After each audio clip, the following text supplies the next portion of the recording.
cult. A cult, a cult, a cult. Everything's a cult. Unless it's not. I'm Crash Dog. We're talking about Freemasonry. We're gonna move fast because it's kind of an irritating conversation. Not all cults are carbon copies of each other, but most cults share a lot of key features. I will illustrate a few. Worship, servitude, or otherwise a messianic status to a central figure, almost always a man. People confuse the station of worshipful master in Freemasonry with this sort of central figure, even though what they don't understand about the craft is that worshipful master is a governing body. They are actually elected and replaced every single year. This is conducive with freedom and non-conducive with cult behavior, which has to control every single aspect of the organization. Second, freedom of choice. Many cults offer freedom of choice as a mechanism to maintain membership.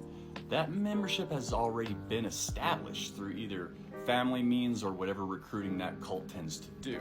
Therefore, that freedom that you have is actually an illusion and is used by the cult to reinforce their systems. In that setting, every single choice that you make, even though you might think that it's yours, is a function of the organization to move forward.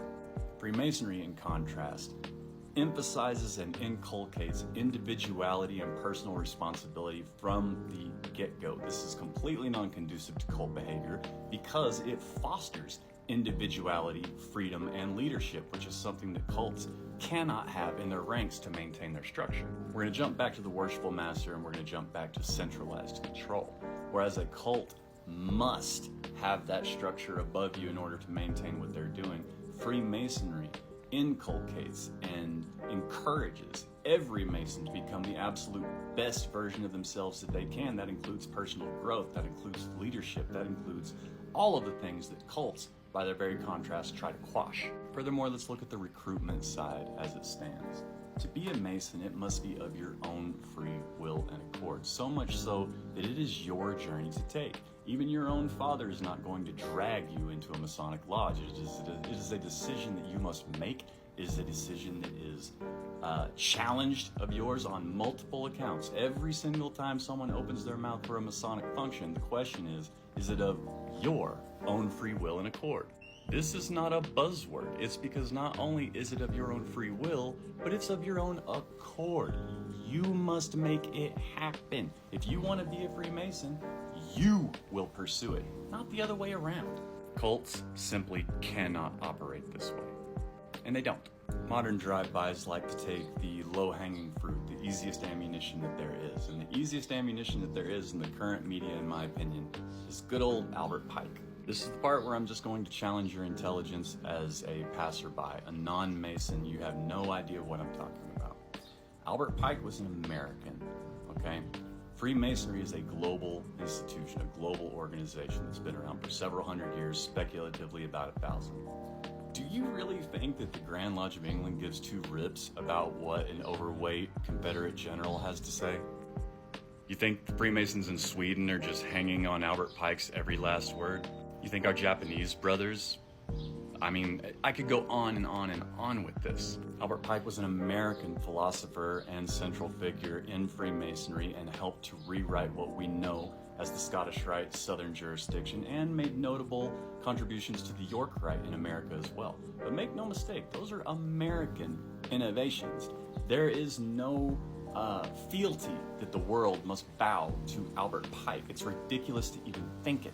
In cult behavior, however, that is the name of the game, and I think that's why people equate it so much, is because they're trying to find things that they recognize. They're trying to find things from Hollywood, they're trying to find things from American politics, global politics, nasty sex scandals, and churches, and they're conglomerating all that weird stuff together into this vision of what Freemasonry must be. Except joke's on y'all, it's not a secret society. You've got dozens, if not hundreds, of Freemasons on this app alone that give daily testimonials as to what it is and what it is not. That also is non-conducive with cult behavior, where one centralized body must control every single thing. Try leaving your cult. It's probably not going to happen. If you decide that you no longer want to become a Freemason, you demit and you take your boots and you walk right out the door that you knocked on to come in. No one's chasing you down. No one's going to be harassing you for years. No one is going to put in that legwork for you. It was on your own free will and accord that you joined. It's on your own free will and accord that you leave. Now, I might call you because I care about you. I want to know if it was something the fraternity, like we're going to want to know why you left. I mean, like, you're our brother. We care about you. We don't want to see people just come and go. But if that's the decision you make, that's the decision you make, and go is exactly what you will do. This is also non-conducive with cult behavior because in order for a cult to be established, it must have that centralized control.